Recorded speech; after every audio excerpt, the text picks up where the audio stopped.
చారిత్రక కథనం ప్రకారం ఒకప్పుడు ముగ్గురు అన్నదమ్ములు ఉండేవారు. వారిలో ఒకరు గుడ్డి, ఇంకొకరు మూగ, మరొకరికి చెవుడు అనే అంగవైకల్యాలు కలిగి ఉండేవారు.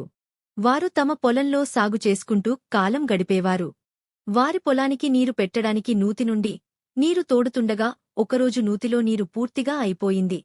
దానితో ముగ్గురిలో ఒకరు నూతిలో దిగి లోతుగా త్రవ్వటం మొదలు పెట్టాడు. కాసేపటి తరువాత గడ్డపారకు రాయిలాంటిది తగలటంతో ఆపి చూశాడు. గడ్డపార ఒక నల్లని రాతికి తగిలి ఆ రాతినుంచి రక్తం కారడం చూశాడు. మహిమతో ముగ్గురి అవిటితనం పూర్తగా పోయివారు పరిపూర్ణ ఆరోగ్యవంతులుగా మారారనేది స్థానిక కథనం. ఈ విషయం విన్న చుట్టుప్రక్కల గ్రామస్థులు తండోపతండోలుగా నూతి వద్దకు చేరుకుని ఇంకా లోతు త్రవ్వటానికి ప్రయత్నించారు. వినాయక స్వామివారి స్వయంభూ విగ్రహం ఊరే నీటి నుండి ఆవిర్భవించింది. ఈ మహిమ చూసిన ప్రజలు ఆయన స్వయంభువుడు అని గ్రహించి చాలా కొబ్బరికాయల నీటితో అభిషేకం చేశారు. ఈ కొబ్బరి నీరు 1 ఎకరం పావు దూరం చిన్న కాలువలా ప్రవహించింది. దీన్ని కాణిపరకం అనే తమిళ పదంతో పిలిచేవారు. రానురాను కాణిపాకంగా పిలవసాగారు. ఈ రోజుకి ఇక్కడ స్వామివారి విగ్రహం నూతిలోనే ఉంటుంది.